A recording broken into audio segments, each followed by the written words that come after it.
have two guests with me. Mitch, my buddy, who we've actually worked together at two different jobs, and Dave Weiss, who I found, I don't know, probably 5 years or so ago. And I don't even remember when I initially seen one of your original videos, but yeah. And today we're going to talk about one of those topics that sometimes trigger people, sometimes not. Yeah, it does. That's why I usually keep my mouth shut, because I can be a big mouth, and yeah, I don't always want to trigger people in certain situations. So go ahead, Dave. Mitch, the earth is flat. Your turn. It is round. Round like a pizza or round like a ball? Almost perfectly spherical, but not quite perfect. Well, Neil deGrasse Tyson says it's an oblate spheroid, kind of pear-shaped. Slightly, yeah. Yeah. So what evidence do you have of this? Do you have any evidence of curvature or the radius or anything? What do you have? So one thing I saw actually tonight on my way over here, I took a picture of it, was the sunset. Yes. Love the which sunset. The sun was below the clouds, shining up the bottom of the clouds, right, which would not happen on flat Earth. Well, how do you know that wouldn't happen on flat Earth? Sorry about the sound. Give me 1 second. Sorry about that. I'm back. Well, how do you know that it wouldn't do that on flat Earth? You ever stand under a street light? Yeah. And the street light that's a half a mile down the road, is it over your head or is it at eye level? I mean, at eye level. You can admit that. It's okay. It doesn't mean the Earth is round or flat. So as things go into the distance, they appear to go down. So what if you and I were outside in a field and there was a fence 5 feet tall, okay? And I'm standing on one side of the fence, you're standing on the other side. I assume you're 6 feet, let's just assume. And if I walked away, you can see me walk away until I'm so small you can't see me. But if you were 20, 30 feet away from the fence sitting on the ground, maybe let's say 50 feet, 100 yards, doesn't matter. At 100 yards, the top of that 5 foot fence will appear to be at your eye level while you're sitting on the ground. You can go test this yourself. And I wave to you, you see my head. And if I walk away, you're going to see this. You're going to see my head walk away, and it's going to set just like that behind something that appears to be at your eye level. So let me show you a quick example, and then we're going to do a comparison. So this is my flat Earth kitchen. This line you can tell is level, and I'm moving this little toy sun across it, and we're viewing it from an elevated celestial point of view. It's about to cross over this. This could be the fence. It could be a mountains. It could be a city skyline. It could be a cloud deck, but you can see that the sun never goes below it, and the sun is moving level. Now, I have another camera on the flat Earth counter at the other end, looking up, watching the sun go away. I'm going to show you the same thing. If I showed you this first, I would say, is this a level line or is it a curved line? Is it a line going down? And you'd say it's going down. And I'd say, is it going below this thing that's at the camera level or beyond it? You'd say it's going below, right? Looking at it close, this is a level line viewed from a terrestrial point of view. Now let's compare this exact thing to a sunset like you observed today. As the sun is going away, it goes down and it goes behind, not this apparent horizon, but this apparent horizon. This is either cloud deck, which it is, or it could be mountains that just don't, the light going, bouncing off of them can't reach your eyes. And the sun is just going beyond it. And it all merges into the horizon. So by your original opening statement, you said, I saw the sunset below what appeared to be a horizon. You didn't say it that way, but that's okay. And what I meant was the sun was shining on the bottom of the cloud. Well, so that's another false belief. There's many times after sunset, the tops of the clouds appear to be lit. These are just optics of the sky. There's a whole bunch of different ways it happens. And I'll show you where you can find the videos that will explain this and show it in many, many different examples. But, you know, if you Google flat Earth, top proofs the Earth is a globe, you know, flat Earth, you're going to get the shill videos. Look, video, you're going to get Professor Dave and Bob, the science guy, both of them pretty bad guys that are just doing work to stay out of jail. And their work is to deceive minds. That's basically what their work is. So yeah, I can say for a fact, like when I first started looking into this, like over 5 years ago, like you could just type in flat Earth on YouTube and you find everything. Awesome. Yeah. And then about 2-3 years ago, they changed the algorithm. Yeah, it's like only debunking videos. Which obviously, if I wanted a debunking video, I would be like flat Earth debunked, and you don't. And it's like, yeah, their algorithms are completely changing. You can't find any quality stuff unless you've already subscribed to somebody who's whatever does flat Earth content. And it's and you miss their videos some of the time too. So yeah. So I can't really easily show you here, but I actually took a great picture and I haven't loaded it in here yet. I'd have to find it, of the sun. 10, 15 minutes after sunset, tops of the clouds were still lit. And that's just because the sun is away. It's hitting the tops of the clouds. It all depends on angles, just perspective and the optics of the sky. So what would your next thing be that makes you think that the Earth is a globe? Would it be good? Sorry, I was going to say the sun doesn't really change in size as it moves around. Okay. So like in your example. Yeah. So I'll show you that. So it all depends on the atmospheric conditions. When you're watching, most people watch a sunset over water, and that's where the air is the thickest and the most moist, and and it'll as it's going away, it'll magnify as it's getting smaller. It's kind of like a little dance. But if you actually measuring the sun is very hard, because you use a solar filter at the very end of the sunset, you can't see it, and that's the most important part when it gets down to where the apparent horizon is. And other times it does get smaller. Sometimes it gets bigger. It all depends on the atmosphere. But here's a soldier in Afghanistan, super dry, elevated plane, and he watched the sun. This is sped up a little bit, and it just went away. I mean, that guy filming would have to believe that he's falling over backwards faster than the speed of sound, when in fact the sun is clearly going away, clearly getting smaller, right? Yeah, see, in here in Wisconsin, it's like generally much more humid than a climate like that. So we never see something like that, almost ever.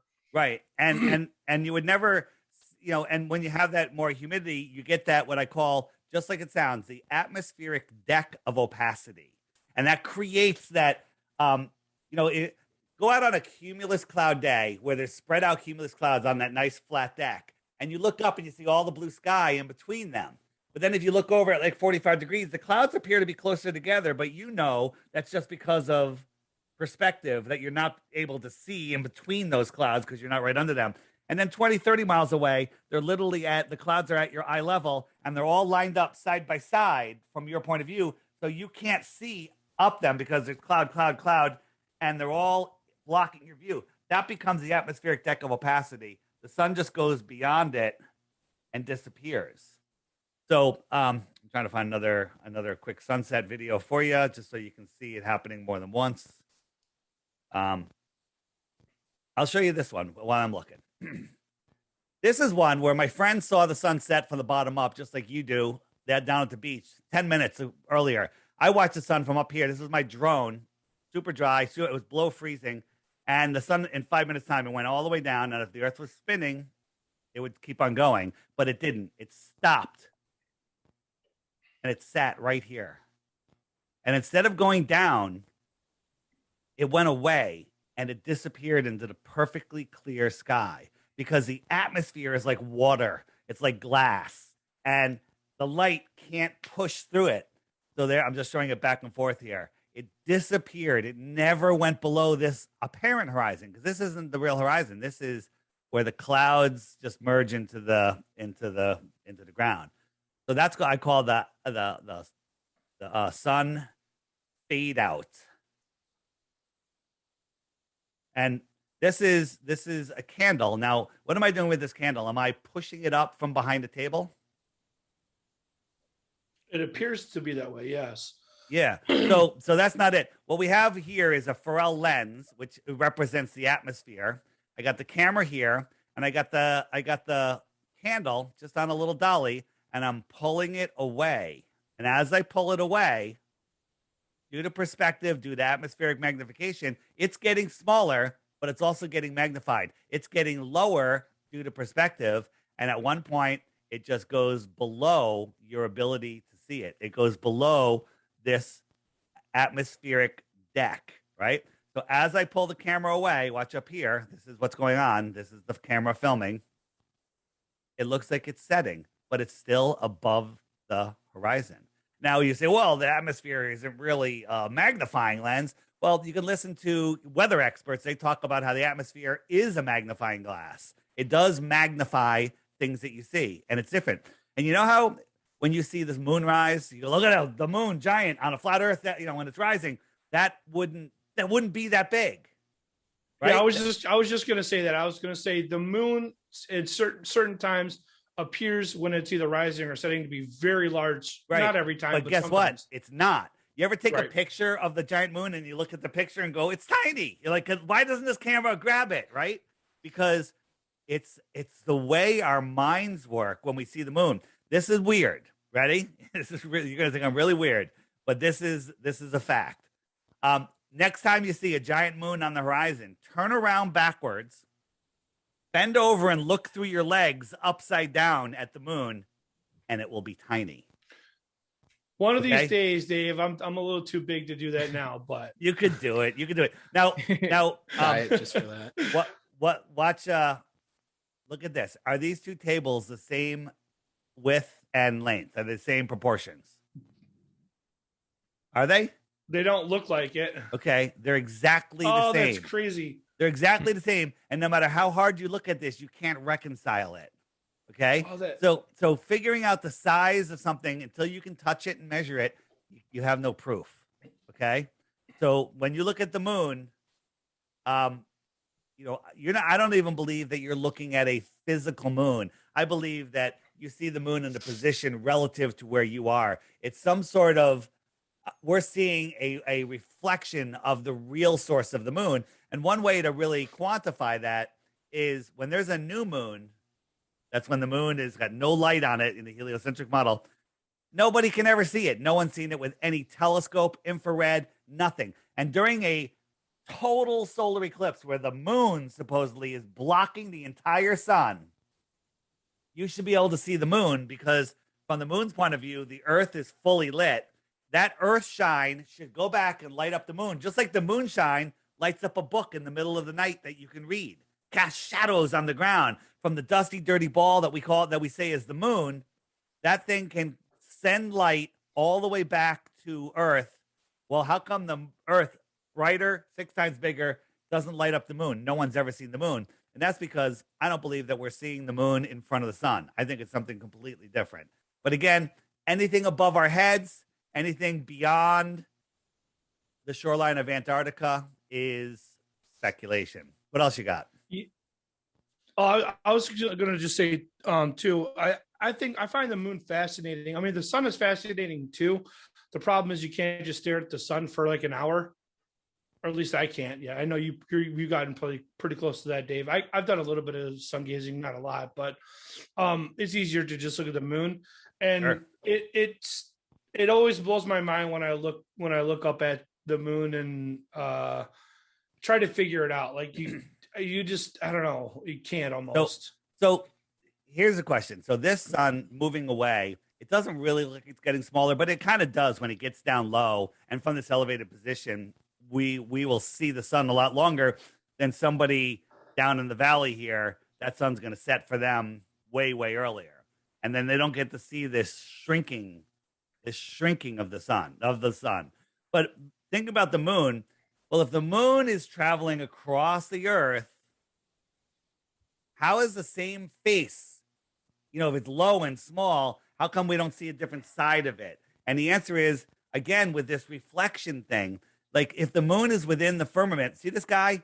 It looks like he's facing us, but he's not. He's facing that way. He's facing straight forward, but it looks like his body's facing us. So if he was the moon and then somebody walked over right in front of him, it's the same face. If you drew a moon right on his chest, that's the moon. It's facing wherever you are. Okay. So that's almost like how the dome or whatever the firmament people. And by the way, that might be how it works. Might be, yeah. That might be how it works. I don't know, and neither do you or anyone that claims to. So let's go ahead. Let's do one more thing. So as this train goes away, it gets smaller, just like you would expect the sun to get smaller. Okay.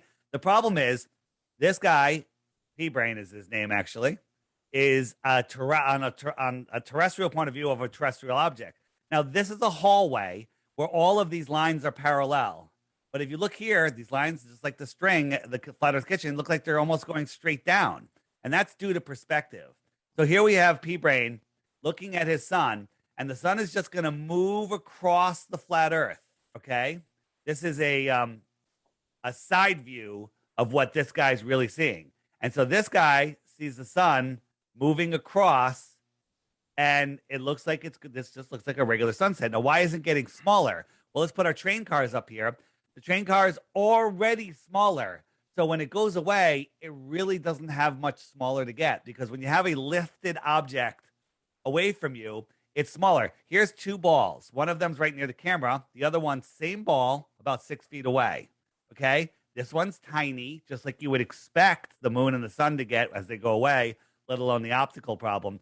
But we're at the same level. This is a terrestrial point of view. If I lift the camera straight up, no closer to this ball, just straight up, so we have an elevated point of view, flip this over, it's actually the balls that are going up. What happens is even the farther ball becomes almost the same size. Add a little atmospheric magnification in there, and you have your same size, even in the distance.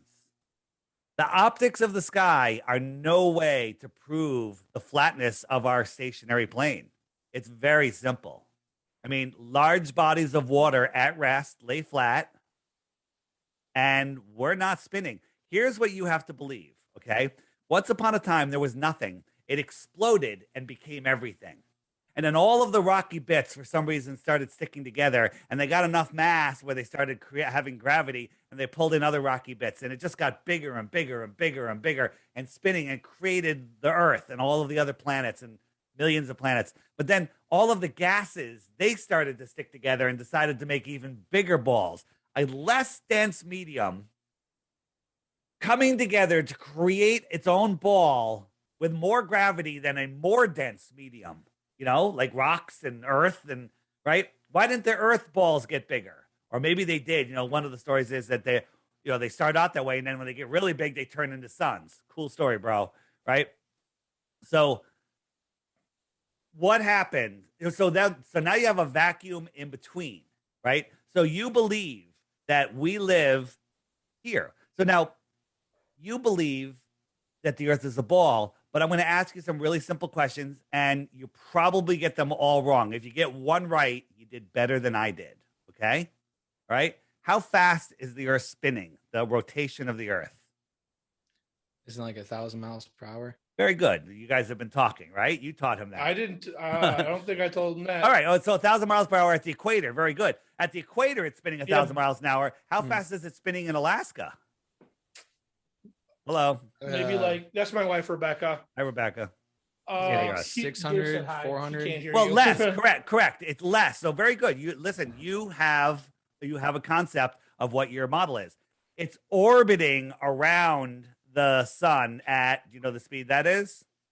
Okay. I don't know that one. 66,600 miles an hour. That's one thing I was going to ask Mitch, because we've never really talked religion or anything before. Yeah. My impression of you, based on I don't even know what, just whatever my observations in the past. Are you Catholic, or were you raised Catholic? No. Catholic. Okay. Oh, no. Mitch. Yeah. So that's what I kind of figured. I wasn't sure, but I thought I'd ask just because I was curious. In the heliocentric model, there's a lot of 666s for whatever reason. It's really odd. Yeah. Like the tilt of the Earth is what 20. I can't remember the math off the top of my head. It's 24 point. That was like 18. Here, Yeah, you Here got you it go. right there. so it's all 666s. Yeah, it's really weird.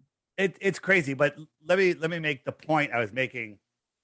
So back to the spinning, whirling, twirling, corkscrewing beehive solar system that we are in, and so we're orbiting at 66,000 miles an hour, and we're chasing the sun at almost 500,000 miles per hour. So I'm going to share my screen for a second, and I'm going to show you what's called the hypersonic sled, right? With sound, because I find it's much more, oops, let me just go back for 1 second. Share with sound. All right. So this is the hypersonic sled. You have to believe, ready? It's going to go by at Mach 8.6. I don't think I've ever. Wow, I've never seen that before. It's going by a Mach 8.6. You have to believe that we are orbiting the Earth 10 times faster than that. Okay? And then you also have to believe that we are chasing the sun 100 times faster than that. Okay? And not in straight lines, in curved lines, speeding up, slowing down, corkscrewing through space, right? Does that make any sense to you? All of these motions are going on, and you feel none of them. And then you go out into nature. Nature doesn't lie. When you go out into nature, what do you see? Do you see evidence of axial rotation at speeds that you can't fathom? Or do you see this? You see lakes that say, what are they saying to you? I'm going in one direction, curving 10 times faster than that hypersonic sled, and I'm going in another direction 100 times faster than that hypersonic sled. I remember when I was first looking into this stuff, I ended up for company business going to, I think, Massachusetts or something. And I had, on the flight, they serve you a drink. And I wanted to see if it was going to be still like the lake. And it kind of was. But what I wasn't considering was that was linear, the plane's moving in a linear line, not twirling and spinning and all that. Curving. And the you plane can always feel it when the plane banks. You can always feel it. And when you're sleeping, and all of a sudden they just start slowly dropping down for the airport, you wake up. You're like, "Whoa, we're changing altitudes." I can feel that, right? But to compare that to just the spin of the Earth, you have to take off the outside of the plane, and you have to double the speed. And then let me know how that works out for you. Let me know how that works out for your glass of water. I have a little point I want to make about that. So sure. We're not feeling the speed because what we feel is the change in direction and or velocity. So like all of those motions I'm talking about are not straight lines. We're spinning, that's a curve. We're orbiting, that's a curve. Mm-hmm. And we're arcing around the sun, that's a curve. But it is a constant speed. No, it's not a constant speed. If this is the sun, we come up, we speed up and we slow down. We speed up and we slow down. And water never moves. I think the distance changes slightly in the orbit, but I think the speed is still the same. Kind of like a racetrack. Cool story, bro. But anyway, so what I was trying to say is if you're in a car got your set on cruise control and you're not hitting any bumps, you're not even going to be able to tell you're going 70 miles per hour. You could throw a ball to the back seat to somebody, same way. Right. Now take off the outside of the car and speed it up 10 times the speed. And go in a circle and the car spinning. And take a turn. Yeah, but that doesn't... You guys, I know you're throwing in a lot of different directions, but it's still a constant motion. So it's not a constant motion. We're speeding up and slowing down. When we come around, when you're spinning on the Earth, just the spin, let's say that we're chasing the sun this way and we're spinning this way, then you come across and now we're spinning in the other way. Now we're going opposite direction. Okay? So when you're at the carnival and you see the teacup ride and they're going spinning, when you're on that ride, you might be doing a constant motion, but it doesn't feel like it. you feel like you're whipping around and because you're going in a curve. Right. You're like just the teacup is moving and the thing that it's on is also moving. And the you argument could be going the opposite direction or the same direction, but either way, you're still moving and you can feel that like the change in speed, even if you're evenly turning yourself or whatever, you can still feel that, right? That's also relative to the size of which you're on. So like a teacup that it's about the degrees per hour or whatever. You're right. I got it. So I know exactly where you're going. You're going to say it's only one rotation per day. If you can't even watch the hour hand on a clock move, and that's going twice the angular speed of the Earth. True. But imagine a merry-go-round, regular merry-go-round, that rotates once per day. You'd really have a hard time seeing it moving, right? It'd be very boring to watch. Now expand that thing out to 24 miles in circumference. Now it's going a mile an hour. Now you can kind of walk around with it. And 24 miles, no, it's going a mile an hour. 24 at once it's going a mile an hour. Yeah, so you go a mile every hour. Mile every hour. So you're going 1 mile an hour, right? In 24 hours. I'm just trying to get my math right. So now it's moving. So now we're going to bring it out to 2,400 miles. Now it's going 100 miles an hour. You can have a hard time driving your car to keep up with that Ferris wheel. Okay. Now that's a nice big circle. And now go to 24,000 miles an hour. 1,000 miles an hour is 1,000 miles an hour. I don't care about the angular speed. 1,000 miles an hour is 1,000 miles an hour. It's why when they at the carnivals where they have the adult, horse ride, merry-go-round. I don't know if it's called the merry-go-round. Only the taller, the stronger adults are allowed to sit on the outside horses. They'll put the kids on the inside horses because they'll get thrown off, and they're all going the same angular speed. It's showing you that the speed on the outer part it matters. So, it's scientifically provable that if you had a disc 24,000 miles around or a ball 24,000 miles around and spun it at 1,000 miles an hour, which is one rotation a day, it would explode. Okay. One other thing you said earlier was with your camera you raised up to look at the sun, and you said the people on the ground would see the sunset quicker. Yes. Whereas people from the bottom up. Right. Right. So doesn't that prove a globe by itself just because if you're higher up, you can see the sun longer? No. So good question. And I'll answer that. It's because they're looking at land, which was maybe 5 or 10 miles away, depending on where they were looking. And that land looks like the horizon on that land, which is the tops of the trees, the tops of the hills and the trees, where they meet the sky. It looks like it's at their eye level. But we know, since they're at the water's edge, well, that land probably is 20 feet high, and then the trees are another 100, 150 feet high. So the tops of those trees are way over their head, just like when you're looking at me on the other side of that fence. The fence looks like it's at your eye level due to perspective, but I walk away, the angle happens, and you see it set. They saw it set behind those trees, which is the false horizon. I get up higher, and I can see the trees. So let me show you a quick video which will show this. Now you can't see that there's a little object here. We'll call it a boat, a barge, whatever. But when I zoom in, there it is.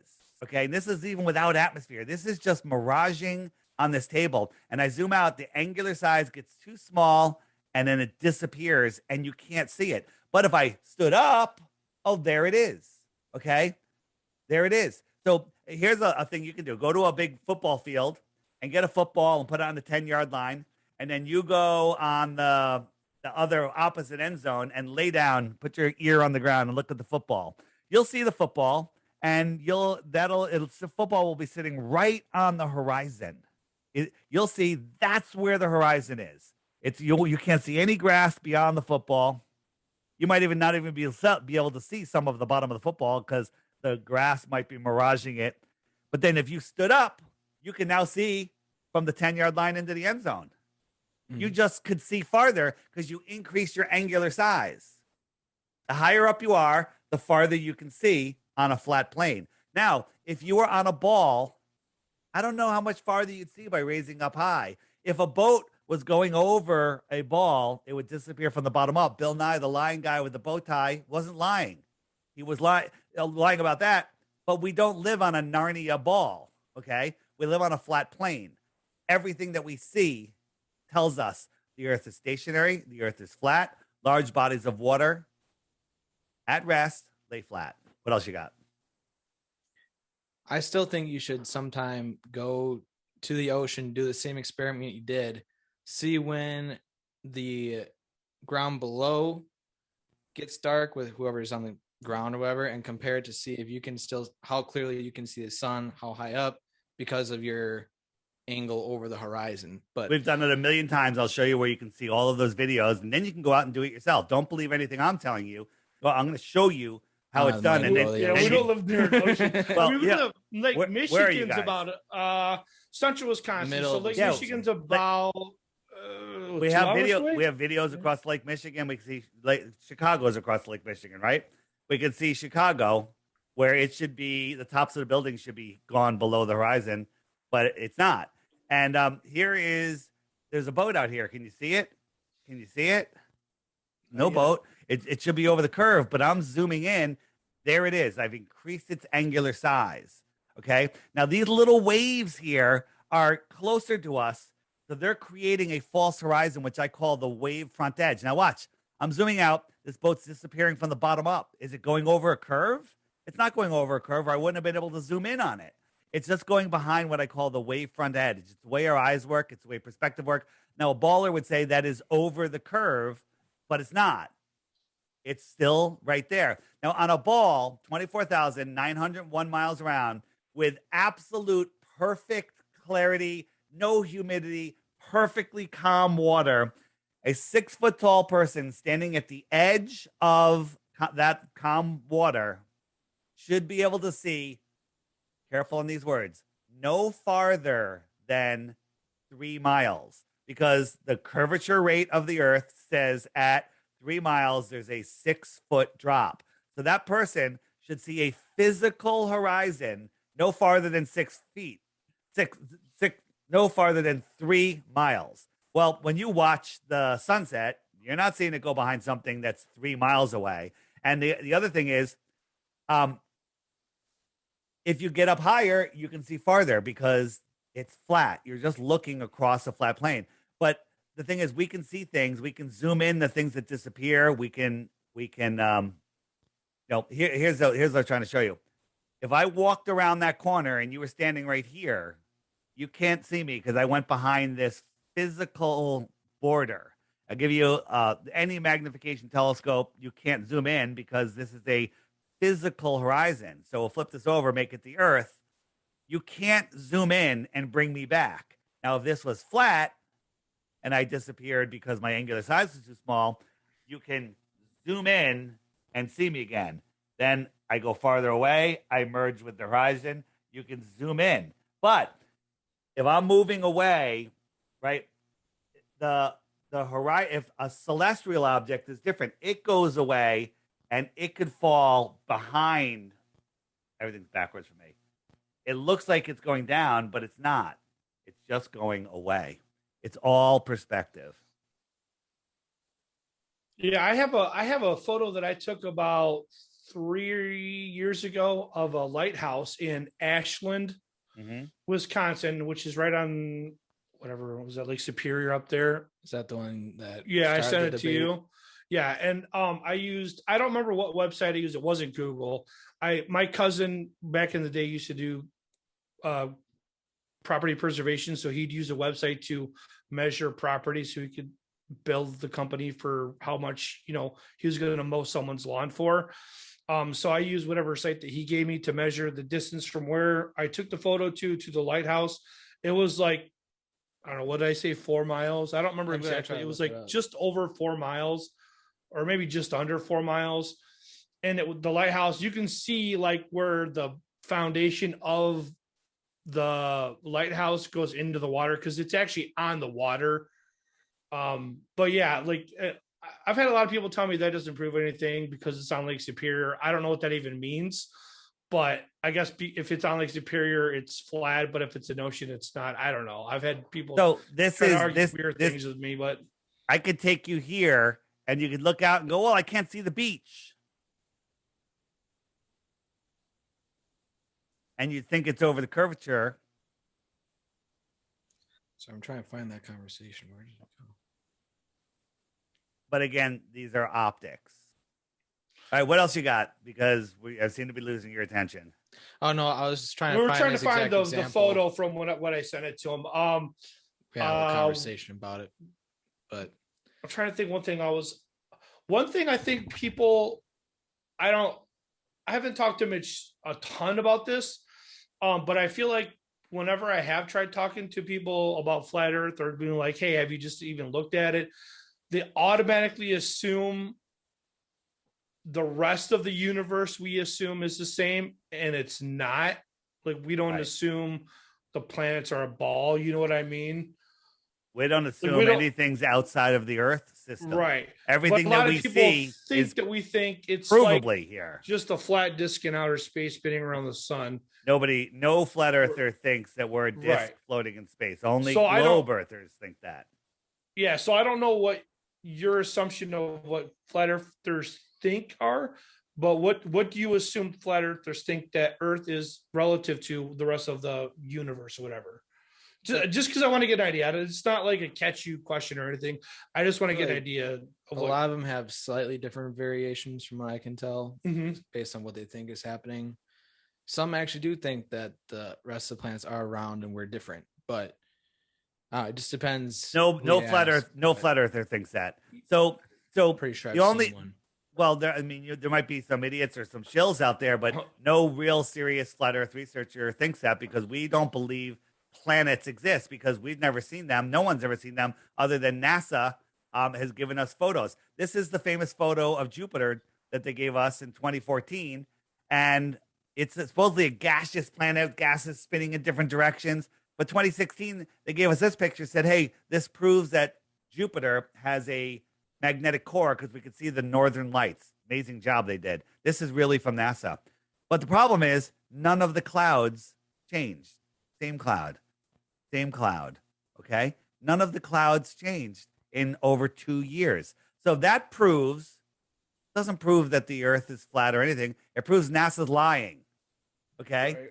If you favorite one is Pluto. Pluto. Yeah. So that's here's my Pluto, favorite one. And it happens to be a desert or whatever this is that looks like the dog Pluto. That is just a coincidence. This is an actual photo, official photo from NASA. Okay? They're mocking us in many different ways. Right? And so when you look up, that's not what you see. You look up, you see a very bright light in the sky. So you have to believe. Think about this. This is what they say. This is a time lapse of maybe it was a Voyager going by. And this is Jupiter, a dusty, dirty, non-reflective surface. If you were on Jupiter, the sun would be really small because you're really far away from the sun. Compared to looking at the sun from the Earth, you're closer, right? If this was the sun on Earth, this is the sun on Jupiter. It gets smaller. So you have to believe that little small sun is lighting up Jupiter. That non-reflective surface is reflecting back to Earth. If you know anything about the inverse square law of light, light separates and becomes weaker and weaker exponentially as it goes away. So that dim little sun lighting up that non-reflective gassy ball Jupiter, that light is reflecting back to Earth, and it's brighter than any star in the sky. Go look up Jupiter. It's been in the sky, in the night sky. It's brighter than any star.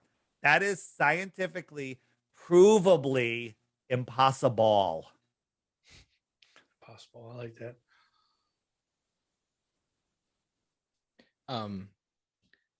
I had one other thing I was going to bring up. So you're talking about the eclipses before and how you thought that the Earth's light should shine on the moon during a new moon or whatever it was you're trying to say, right? Yeah, the Earth shine should light up the moon during a solar eclipse, but it doesn't. When that happens, I'm trying to think, the solar eclipse, is that when the sun is behind? That's when the moon is supposedly blocking the sun, right? Okay. So this, I set a nice picture of the solar eclipse. This is a solar eclipse. If I could find it, which I took a picture of. Here it is. This is a solar eclipse. And then that would be the sun with what? Right. Okay. There's a piece of the sun missing. Now look, my mind is telling me that there's a ball in front of it, right? But you don't know what shape things are, right? When you look up at the moon, it looks like a ball. Is that a ball? How about this one? Is this one a ball? What do you think? Ball? Flat. That looks flat to you? It's a guess. It is flat. How about this one? Ball? It might be flat also. Cup. So what I'm saying is, unless you can touch it and see it, you don't know what it is, right? And then when you catch NASA lying all the time, you only need to catch them once, like that picture of Jupiter. You know, that makes no sense. Answer me this. Maybe you can help me. You know about the Georgia Guidestones? No.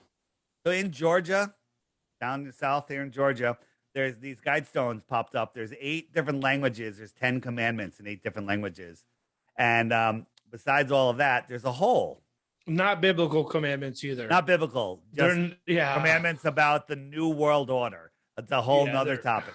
Yeah, it's a totally different topic. Whole other topic. But when you look through this hole, we do a little time lapse. Polaris, our North Star, is there.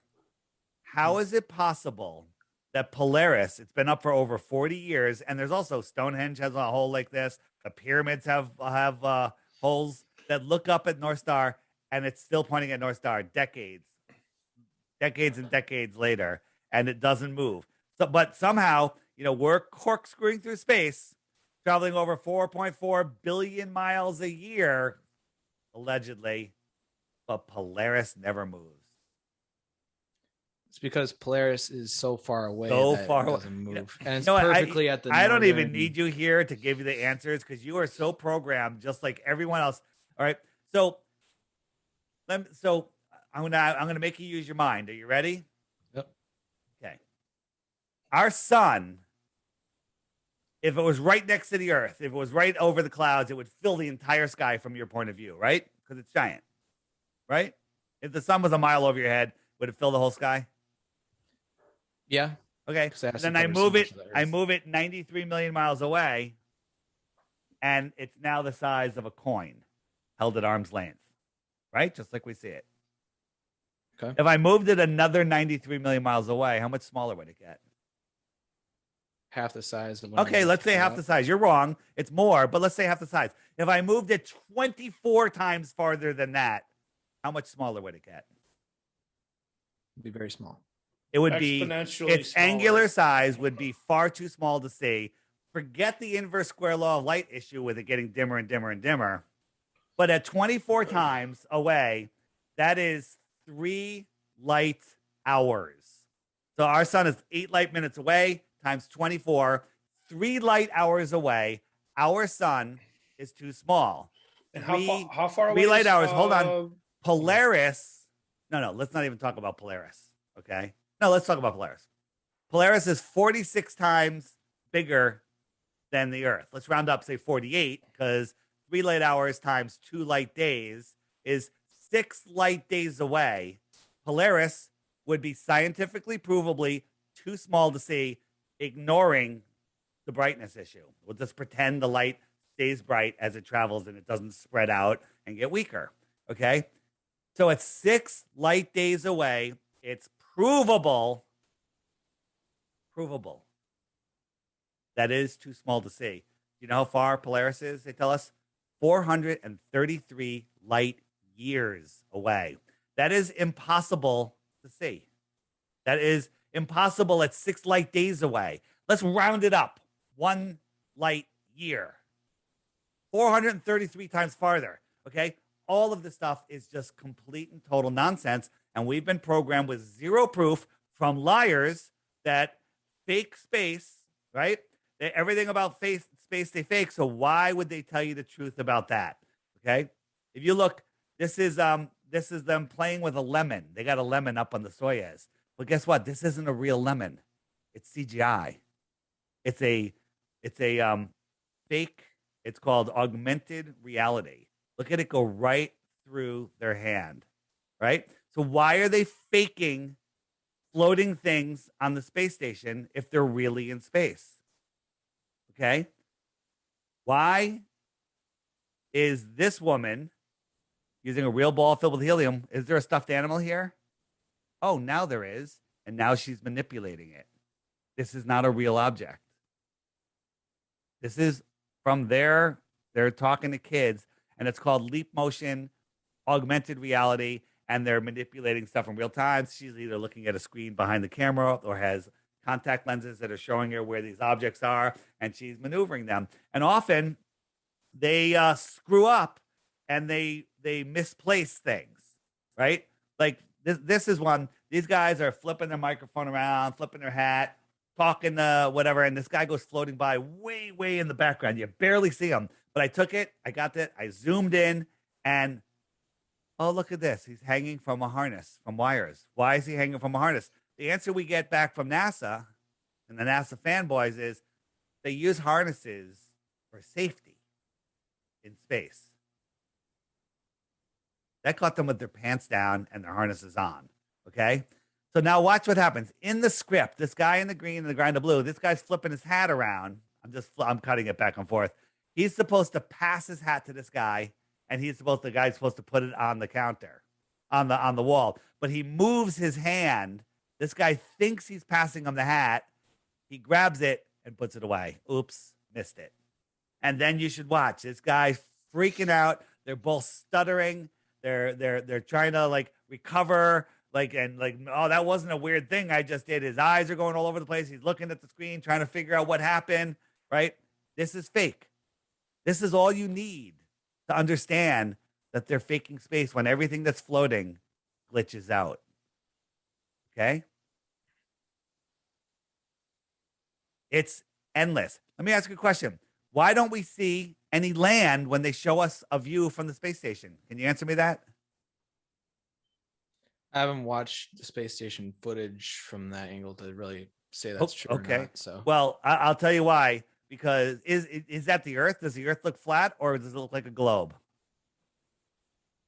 hard to say because it fills up the whole screen. Right. Very good. At least you're using some discernment there. The problem is this is us filming from our front yard with the camera upside down. Okay. That's all it is. So our minds will see whatever we want to see. Okay. They show us nonsense, right? Look at this rocket launch that went the other day. What happened here? This is a new one? This went just the other day. Look, it went sideways. Rockets are just helium firework displays. Yeah, okay? I have to say, Dave, thank you for when you brought that up to my attention about the helium in the rockets. It kind of blew my mind because if you watch like a missile, which is basically a rocket, they don't go slow at all. Like they that, go like that. Super fast, right? Really fast. They're like maybe not like a bullet fast. I don't know because they're different sizes, right. And you can't see a bullet. You can see a missile maybe, but I mean missiles they go fast, and the rockets go so slow. It's like, what the heck is going on? It's pathetic. And sometimes they're launching a big helium balloon. Sometimes they're launching a CGI object. If it leaves a big trail of smoke, most likely they launch something. But if it doesn't leave a trail of smoke, other than the smoke that comes out of the ground, and notice, edit, back and forth. Look how slow this thing's going. Look how clean. This little gas flame, right? This is all smoke coming out of the ground. It's pushing this thing up. Look, cut, far camera, close camera, adult camera. Now look, like, watch the smoke, watch the fire. Look how high we are. And then watch. It's already turning off. This thing is like 40,000 pounds. Free falling. Now this is free falling. Look at the smoke coming off of it. Look at the speed it's going. It looks like it's moving a little bit. Watch the next cut. Next cut. Look at the steam coming off this thing right now. Is this thing free falling? If you threw a Chevy truck off the Empire State Building, would it look like that? Oh, look how high it is all of a sudden. Okay, the onboard camera. And now this thing is free falling. This looks like Jason and the Argonauts, okay? What is this supposed to be doing? This is supposed to be a test flight of the rocket that's going to go to Mars. Elon Musk. Now watch. Oh, okay. The 3 engines come on. The camera somehow gets right underneath it. It's going to edit. Watch, here comes the edit. And now, who's filming this? Two of the 3 go out. Now look at the smoke. Ask yourself how fast this thing is moving. Look at the flames, just billowing. This is like a firework that's just not working well. Look at all the CGI smoke that just pops up, and then it lands upright. Now you have 2 choices. You can be willfully ignorant and think this is real, or you can say, all right, they faked it, and now you have to admit they're faking everything. I mean, that China landed on Mars. Somehow they got a camera there to film it. This is what they showed us when they landed on Mars.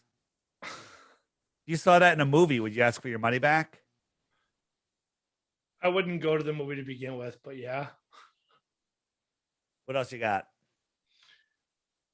I had something. Oh, so if you believe that the sun is as close as you say, I don't know how close it is. Do you? Well, I think it's really far away. How far? You guys say it's how far away enough. Is it? How far away is it? What did you say? So I told you don't even know. 93 million miles. Yeah. 93 million. How did they figure that out? I mean, I'm not a mathematician. I haven't. You don't have to be a mathematician. Who figured it out? Do you even know? The answer is nobody figured it out. They made it up. They keep changing the numbers. And after the last eclipse, some amateur astronomers, which are the honest ones, are like, I did the math, and the sun is not 93 million miles away. It's farther, or it's bigger. But they can't change it now because they'd have to change every orbit of every planet and every moon to match. Because, they say that the sun is 400 times bigger and 400 times farther than the moon, and that makes them look like they're the same size, right? You got the sun and the moon, and when they eclipse, they're the same size. That's because one's 400 times bigger and 400 times farther. Now, in a heliocentric beehive universe, what are the odds that they're going to pass together? I'll tell you what those odds are. They're 0, but let's say they're 1 in a trillion, okay? They're 0. What are the odds that they're going to do that again in the same year or every, there's eclipses somewhere every year. It happens again and again and again. These odds are 0. Then the pattern of eclipses repeats. Listen carefully. The pattern of eclipses repeat every 18 years. Okay? In a heliocentric beehive universe, solar system, that makes no sense. Why would they keep repeating? Why would it repeat? Right? Forever and ever and ever. That sounds like a well-designed sky clock. You ever hear of the I was just going to bring that up. Go ahead. Antikythera mechanism? They found this off of Greece. Fossilized. They X-rayed it, MRI'd it. They got all the parts. They rebuilt them, and it keeps track of all of the movements of all of the eclipses, the phases of the moon, the positions of some of the planets, and it shows the Soros cycle and whatever the other cycle is, both around 18 years. What's it called again? The Soros cycle, I believe. Soros cycle? Okay. Yeah. And so this proves another thing. There was an advanced civilization here before us. Yeah, wasn't that buried in, I don't know, what, the ocean or something? Or it was off of Greece, off of the island of Antikythera, and that's where they found it, yes. Interesting. All of our history is a lie. You believe we live on a globe, but you haven't been able to come up with one reason yet that I haven't been able to explain away if you've been following. I have. I'm trying to get at, so when you say you think that the sun and the moon both move on their own around the earth, approximately how far away do you think that is from I don't Earth? know. I don't really have or size. I personally think that the sun that we see is within 100 miles of us, but I don't know because if everybody sees it in a different position for themselves. If we send a balloon up to 120,000 feet, the sun's never above us. It's always right here. It's right there. Okay. And so how is that possible? Right. It's does that mean it's at 130,000 feet or something? Well, if you think about the person down on the beach down there and the height that this thing really is, I'm like, that's kind of too far away. And that's at 130,000 feet. All right. So looking up at the sky is no way to figure out the shape of the Earth. But looking up at the sky does prove something sometimes. This is called the Go Fast rocket. Lots of controversy with this rocket. It's an amateur rocket. But this is something that you'll see that NASA doesn't give you, an uninterrupted feed. Yeah, notice how fast it's going, too. Yeah.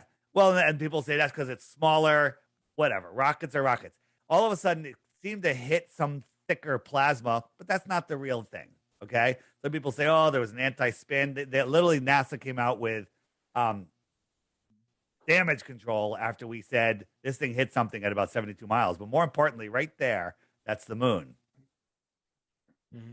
This was took off in Arizona, and the moon during that time was over New Zealand. If you're on a basketball and Arizona was on the top of the basketball, this rocket is a millimeter, less than a millimeter over that basketball, and New Zealand is underneath the basketball. How can it see the sun? I mean, how can it see the moon? It's because the Earth is flat, and when you're up high enough, you can see across the plane. So my question would be, how come there are times you can see the moon and the sun at the same time of day? Good question. I'll answer it. So here is my app, the Flat Earth Sun, Moon, and Zodiac Clock app. And if I turn the time lapse on, you'll see that the sun circles around and it laps the moon once every 28 days. So right now, the moon and the sun are in the day sky together, okay? And the sun is getting farther and farther away, and you'll see that the evening dusk is hitting it. So now it's moving into the night sky, and when there's a full moon, it's opposing the sun, 180 degrees opposing the sun. So the sun and the moon circle around. They both migrate in between the tropics, and those are the two yellow lines, which explain our seasons. Right now, the sun is spiraling outwards towards that outer yellow line, which is the Tropic of Capricorn. So places like Central America, South Africa, Australia are having their summer, while we're having our winter. We're having our winter because the sun is farther away from the inner north. We're in the inner north in here. So if you're far enough south, are you saying that there are times where you'll be able to see the sun in front of the moon? What do you mean in front of the moon?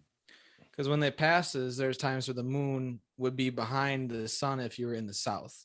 Well, no, there's different times where they'll meet at a nodal point and we have an eclipse, but that might not be from the actual moon itself.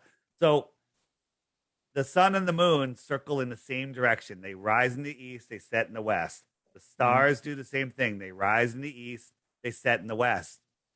The stars are going almost the same speed as the sun, but just a little bit faster. So the sun will migrate. It laps the sun once every 365 days. So the sun will hang out in each constellation for about a month. Next month it'll be here. Next month it'll be here. The following month it'll be here. And 365 days from now, it'll be right back to where it is now. So, and that's how the seasons work. Because if I move the sun to November, December, where am I? January, February, March, April, May, June. If I move it to June, the sun is all the way in over the Tropic of Cancer. We're here in the inner north. The sun is closer to us. The sun goes right over Miami, Southern California, Mexico. It's hot there because the sun is high in the sky. It's directly over them. It's low in the sky. It's farther away, like that far street light, versus the street light that's over your head. The one that's over your head is your summer sun. And the one that looks like it's low on the horizon, that's your winter sun. Farther away, it looks lower. But if somebody's standing underneath it, that's their summer sun. And our sun, our street light, whatever it is they're using, is the winter sun. So that's how the seasons work. And the whole idea of the tilted ball makes no sense because During our northern summer, they tell us the sun is farther away than during our northern winter. That makes no sense, right? And if you think about it, what is the sun doing? If we're inside this yellow circle, the sun is arcing around us, right? It's arcing around us. The Arctic. That's the Arctic. The north is the Arctic because the sun is arcing away. But if I'm out here outside of Capricorn in South Africa, in Santiago, in anywhere out here in Antarctica, the sun isn't arcing around me. It's antarcing. It's coming to and fro. It's antarcing, the Antarctic.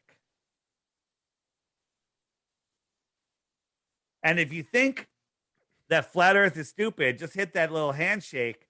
These are all the flat earthers that are just near me. Okay. These are all the flat earthers that are near me. I have 210 now within a 50-mile kilometer, and I could send them all a message. Hey, we're having a meetup to make fun of people that believe the earth is a globe. Come to Joe's Bar and Grill, 5 p.m. on Saturday. Bam. 200 invitations went out to 200 awesome blue dots. Look, I have 2 messages. Somebody messaged me.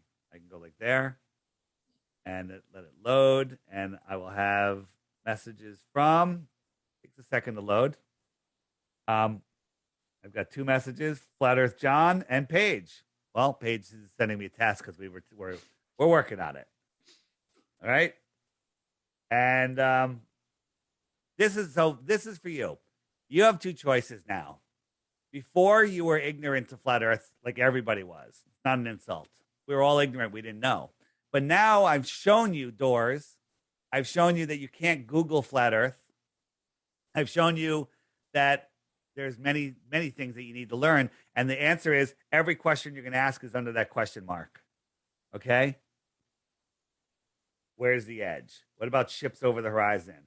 What about eclipses? If I click what about eclipses, up comes a playlist of videos that for some reason don't show up when you look for them, and Google tries to serve them for you.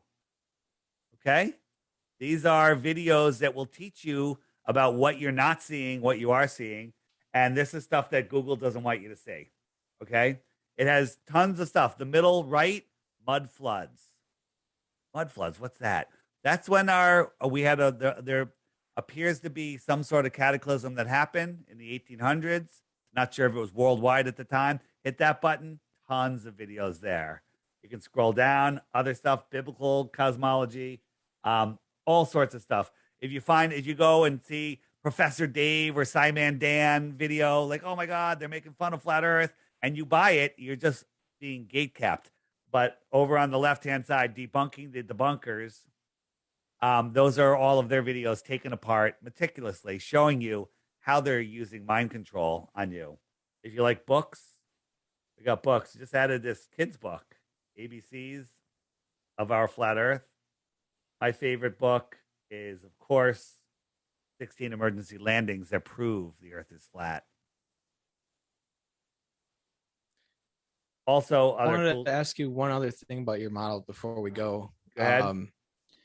So in your model, south is obviously the edge of the Earth's surface, whatever you want to say.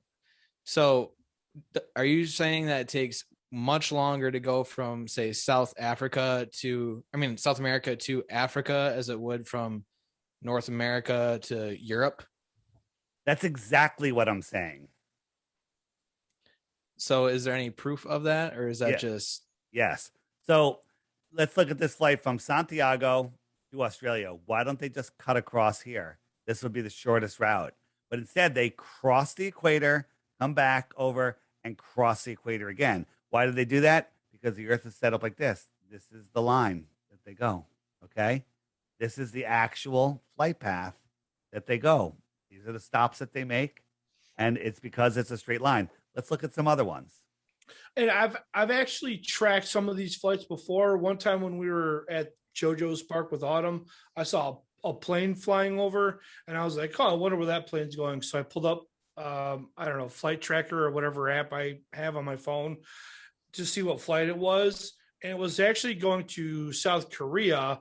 So I tracked the whole flight, and I was like, okay, let's just try this. And sure enough, it was like shorter. It was on the globe Earth. It went like this huge round circle to Korea. But if you looked on a flat Earth map, it was like from Toronto to Korea, I think was the flight. It was like almost a direct straight flight. Not quite exactly straight because they're never going to be exactly straight, but it was a more straight than it looked on the globe. And I wasn't like, that wasn't like any kind of bias. I was like, oh, there's a flame flying over. Let me just see where it's going. And I just tracked it. So I mean. So think about this. If you're on a globe, the equator's right in the middle, and you wanted to travel from any northern destination to any other northern destination, there'd be no reason ever to cross the equator. You just go, fly across the globe, which is impossible. But on a globe, globe believers believe you can do that. Same thing in the South. You would never have to cross the equator. Here from Santiago to Johannesburg, they go all the way up here, crossing the equator twice. That's because it's a straight line. Why didn't they just fly across here? It's about the same distance as going to here. Why would they go all the way up here and all the way down? And that's because the Earth is flat, right? Are you saying all the same passengers were going from one spot? Yes, I mean, I am saying that. Staying on the plane and then going back down. No. So, sometimes there's plenty of people. There's planes that want to go these flights. Plenty of people that want to go to Mexico, right? Mexico City. Plenty of tourist stuff there. So going from Auckland, it stops in Los Angeles and goes to Mexico City. Beautiful. Why don't they just go straight to Mexico City, right? Why don't they go straight? Because it's a much farther flight. They don't want you to see it, right? I think there's just more people that want to go to LA from Auckland than false. Okay, so Mexico City. This is from Perth to what did it say? Monte. What, I can't even say it. Montevideo. And this is about the same distance as this. Why do they cross the equator twice? Because this is the route that they're going. What I'm saying is they're taking people from there to Los Angeles that's connecting flight. Yeah, and the people are going here, and that's not true. Plenty of people want to go from Sydney or Perth to Santiago. They can fill planes. There are direct flights, right? There are direct flights, but the route that they take and the time that they take make no sense on a globe. They make perfect sense on a flat Earth. Okay, why don't they just cut across here? Because it's a straight line this way. There would be no reason to cross the equator. None. And then also we have emergency landings. Sometimes from Taiwan to LA, there was an emergency. They had to land when they were right about here, and they didn't land in Hawaii, and they didn't continue over. They went all the way up to Alaska. And the reason they did that is because Taiwan, emergency, Alaska's right there. Hawaii's all the way out here. NASA is in charge of all the flight routes. They're in charge of the GPS. They're in charge of the radar. They're in charge of the deception. Okay? But sometimes there's an emergency, and they have to think fast, and air traffic control will go, you're here. They know where they are. Bam, they land. People don't question it. Well, there's one guy that's questioning it, and he wrote this book, 16 Emergency Landings That Prove the Earth is Flat. This is free online as a PDF, or you can order the actual coffee table book. I recommend getting 5 of them because you want to give them to your friends, because anyone that touches that book becomes a flat earther. It's available on the app, as I showed you. I mean, that's just a link, or you can just Google it and find it. And my last thought was,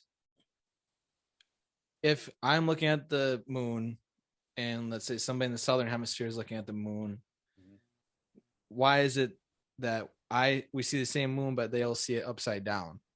So if you guys spread out, you don't even need to spread out. If you drew a 6 on the ceiling right above you, right halfway in between the two of you. Here, I got a perfect example. What would he see? Would he see a 6 or a 9? Yeah. Yeah. So if we're looking at this in opposite sides, what do you see? Do you see the word quadrivium like the way you would read it? Or is it upside down to you? I see what you're saying. Yeah. you go. So like if Very I start good. the other way, Good just job. Good job. so if you're on the southern something hemisphere about and it, I'm I on the can't northern remember. hemisphere, we're looking at the same object, but I'm now, because I turned it around, I'm seeing it upside down and you're seeing it the way that you would read it like a normal That's simple. American. Yeah. Next. There was something else too. I can't remember the point now, but Were you going to say, I why do people apologize. in the South see different stars than the people I'm in the gonna North? I'm gonna go take a piss real quick. You guys go ahead. I'll be right back. In about I'll 1 allow minute. it. I'll allow Okay. it. All right. Thanks, Dave. sure. If you have, All right. So imagine you and I are in a room with 10-foot high ceilings, normal room, and it's got recessed lights, and we'll say those are the stars. Right? Now expand that room to the size of a city. And I send you 5 miles that way. Well, in less than a mile, the ceiling is going to merge with the floor, and I'm not going to be able to see you because of the angular resolution limits of our eyes, perspective. You're gone. You're 5 miles away. I can't see you. Now, if I had a zoom camera, I could zoom in and see you. But I say, okay, look up. What do you see? You're not going to see any of the lights that I see, and I'm not going to see any of the lights that you see. That's why you see different lights in the south and the north. all right. I just feel like pretty much everything you've said can be true for both models, and so that's why No. Some things are true for both models. Some things can only be true on a flat Earth. We can see things too far, so that's not true on a globe. On a globe, you can't see something, the horizon beyond 3 miles away if you're a 6 foot tall person, but we can. We're seeing things 20, 30, 40 miles away, 50 miles away. Some people are seeing things hundreds of miles away with infrared. Here's a spot in Alusia, France. And according to Globe Math, Mount Canigou, which is out here, on the top of it should be a mile below the curve from this altitude using their Earth curve calculator. Okay? But there's 2 times a year when the sun's migrating between the tropics where the sun lines up with this viewing point and Mount Canigou. And as it moves away, the light that's bouncing off of Mount Canigou isn't bright enough to push through the atmosphere. So you just see sky because the light can't make it. But the sun is brighter. And you'll see that the sun starts backlighting the mountain. And here's the mountain. It's always there. You just can't see it unless the sun is backlighting it. And right there where the mouse is, that should be a mile below the curve, according to Globe Math. Now, the Globers say, well, the sun is already set and the mountain is over the curve, but it's refracting up at eye level, okay? That's not refraction. Look, the sun, it's blocking the sun, right? It's there. The earth is flat, not moving, just like all of your senses tell you. We see the same stars every night on the same night of the year that we see the previous year, the previous decade, the previous millennium. I would have to see the measurements of what you're looking at, not just take your word for it. No, you should never take my word for it. But if you go and actually verify this yourself, you think, will that convince you? Go do it, because the earth is flat. It's verifiable. You can go there yourself and do it. The conversation me and Matt had back when this, it was probably about a started, good month and a half ago, I'd say. Probably more than that already. Yeah. But he was taking a picture of some island in Lake Superior, I believe, and he was like, oh, well, I can see it and I shouldn't be able to because it's so far away. But I was like, well, how high up were you from the surface of the water? And he told me approximately. So that's when I typed into the calculator and I was like, okay, well, according to the math, it's pretty much exactly right because it'd only be blocking like 6 feet or something on the island he was looking at. So in the app, you hit the question mark and you say ships over the horizon button, and up come a million examples with calculations, with GPS coordinates, with measurements, with Earth curve calculator showing you that we can see things way, way too far. And again, you can go do this yourself. It's very simple. I should not be able to see the beach across Long Island Sound at 5 miles away when I'm sitting on the edge, with my camera right on the water's surface. But I can. Okay? I can see underneath the Whitestone Bridge when I shouldn't be able to see the tops of the stanchions on the bridge. Okay. I can see underneath it. Now I zoom out. I can't see it. Sometimes I can't see the bridge at all. That's because of the angular resolution limits of my eyes. Yeah. I when I was a teenager, we lived in Washington, and where we lived at was Mount Vernon. Like, you could see Mount Baker from where we lived, but sometimes is weird. Like, sometimes it looked bigger and sometimes it looked smaller. Changes day to day. Any sense? Yeah, it didn't make any sense. It was just like, oh, Mount Baker looks so big today. I didn't really think anything of it at the time, but like, yeah, like it's all atmospheric conditions, right? Yeah. There's more mountains here. They're just so small that they're pressed into the horizon, right? Here's, nice and dark, right? Solid, lighter, lighter, lighter, lighter, lighter. It looks like sky. It just becomes sky. There's more mountains out there. You just can't see them, right? You can't see them because the air is too thick. The light bouncing off of them doesn't push back. These mountains are all the same color, okay? But it just gets lighter and lighter due to atmospheric density.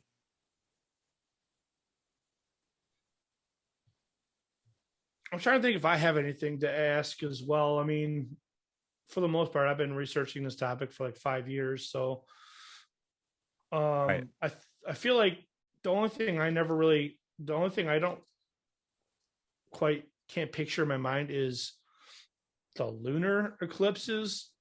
But Right. So on the app, if you click, I'm still sharing. Sorry about that. On the app, if you click the eclipses, there's a video. One of them, it's called a Selenian eclipse, where on a globe Earth, in order for there to be a lunar eclipse, that's where they tell us that the Earth is blocking the sun, that the sun and the sun and the moon have to be in perfect alignment with the Earth. Well, that would mean that a viewer would have to be able to see the eclipse. The sun or the moon would have to be below the horizon for it to be in line. But there's plenty where the sun and the moon are both above the horizon, which means the Earth hasn't risen up. I think you froze up a little bit. Did I? Am I back? Yeah, sun and moon in line. I think this is the last thing we heard. They'd have to be. They would have to be. Can you hear me? Okay. Yep. So the sun and the moon would have to be in alignment with the Earth, but you can see the eclipse starting while they're both above the horizon. That eliminates the Earth as the cause of the eclipse. And the other thing is, the eclipse comes in from the top sometimes. It comes in from the bottom. This time it was coming in from the top. This is just an illustration. The last lunar eclipse that we saw. And the other thing is, you can't take a distant light and then a ball and cast a distant shadow that has a sharp edge, right? If the Earth was doing it and shining on a ball, it would come in as an ellipse. It would spread out, and then the shadow would leave as an ellipse. You can do this. Get a ball, get a light, and try to eclipse it and get that perfect cookie cutter, circle moving by. It's something completely different. This is done by a dark body or something. I don't know what it is. You look at the ancient texts and stuff, and they talk about Rahu and Ketu. And now some people have caught some weird stuff on video of these dark bodies moving around the moon during an eclipse.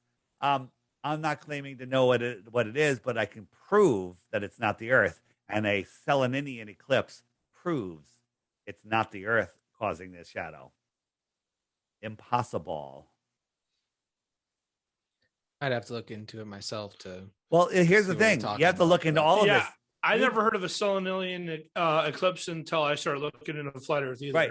And the thing is, people believe the Earth is a globe, and they never looked into it. They were told by a liar in a bow tie, and they were told by the textbook that the Rockefellers fund and sell for 20% of what it actually costs to make. That way the schools can't afford to buy any real textbooks. And you are just indoctrinated into this belief system. And it's really easy. You know what? Kids don't like homework. Kids don't like to study. If I could just memorize this stuff, I'm done. All right, the Earth is a globe. They don't really teach you all of this stuff in school about the globe. They just want you to believe it. So they show you movies, Star Wars, Star Trek, Empire Strikes Back, whatever. You got all of this. It's all globe propaganda. astronauts on Sesame Street, Disney, the Jetsons. It's all mind programming to make you think you live on a ball so they can control you. So you believe you live on this ball, that everything's going to fall apart one day. The sun's going to burn out. We're running out of food, we're running out of water, we're running out of land, we're running out of everything. All of that's nonsense. It's all mind control.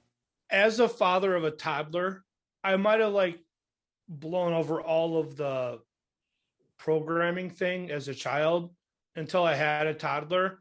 You can't find any show for kids at all where there isn't at least one episode where they're in space or dinosaurs. Good luck. Right. Yep. I challenge anybody to show me a show on TV for kids where there isn't at least outer space or dinosaurs. There's none. Yep.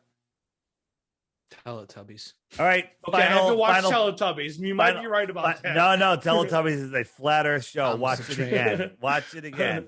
Watch it again. Mitch might be right. He might have me on that one. And Mork, and what is the Mork and one where they're morphing in space all the time? Rick and Morty. Oh yeah. There is a lot of information in there. There's a lot.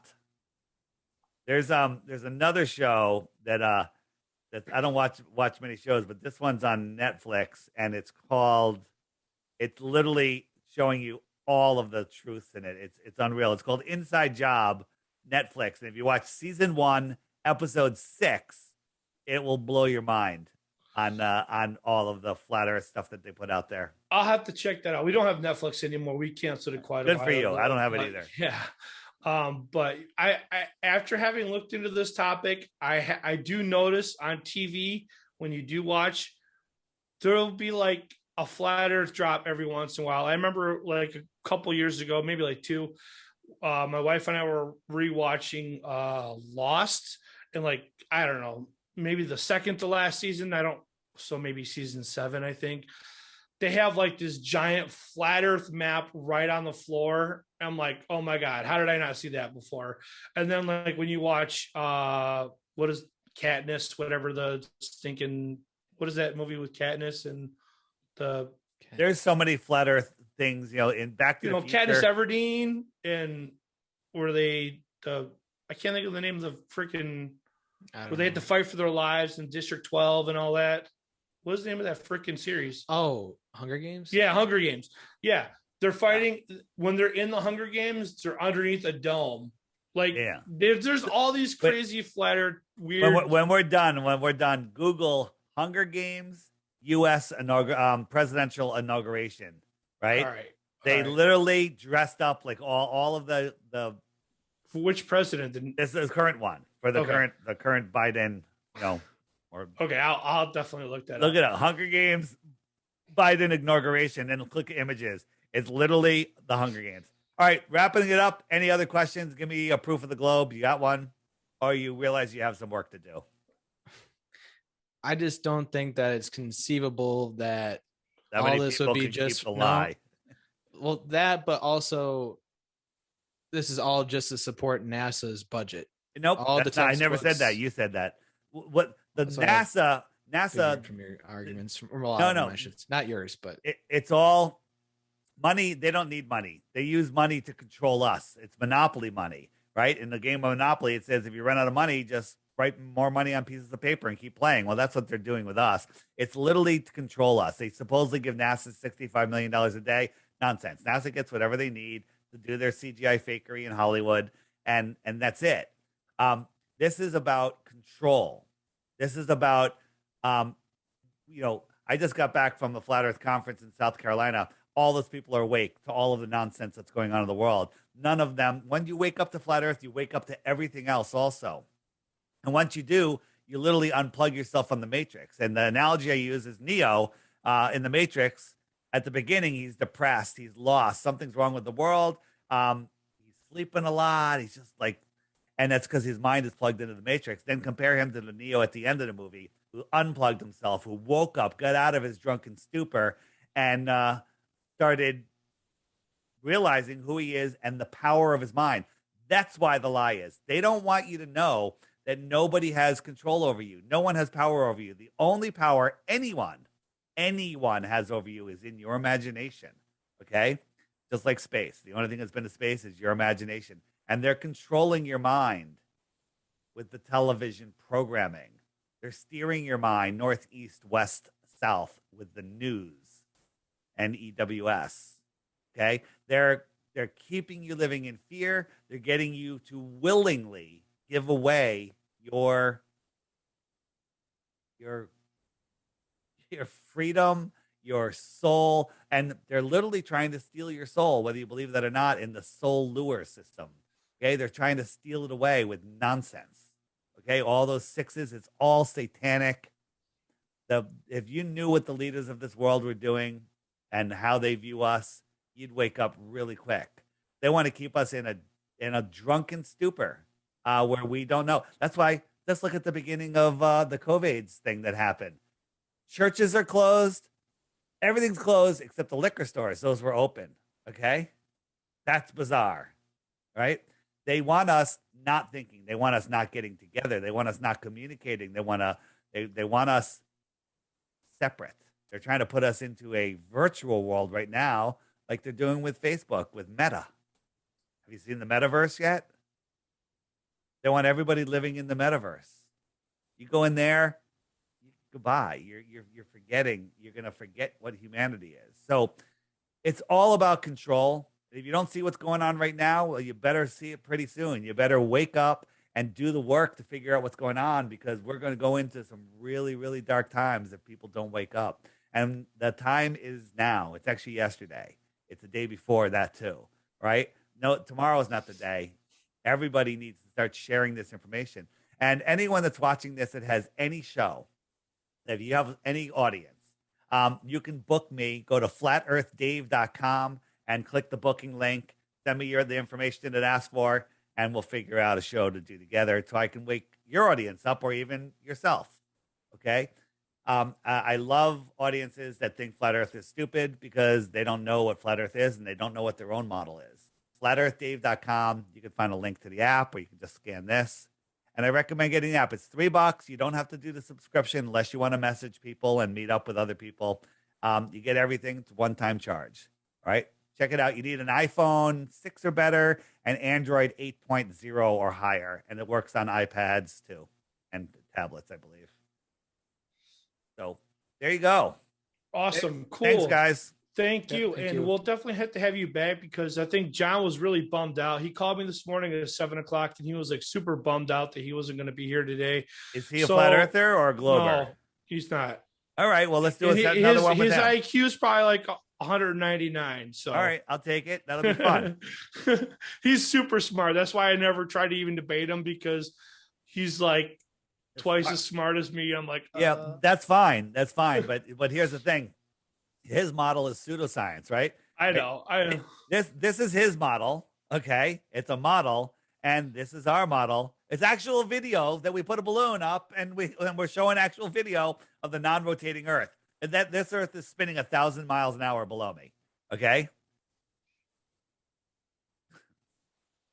Ridiculous. It's just ridiculous. All the truth is on our side. You know, people say, well, I got a stupid question. People go, oh, there's no stupid questions. I've reverted that. All questions are stupid when you're asking about the globe. Nice. All right. Well, thank you for coming on to the Campfire Conversationalist Podcast. And like I said, we'll have you back on again soon whenever we can get John back on.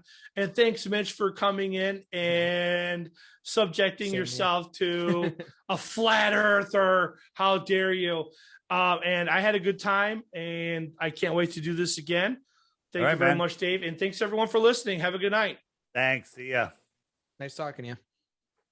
You all love the Flat Earth Sun, Moon, and Zodiac Clock app. The best tool to show your friends and strangers how the Flat Earth actually works.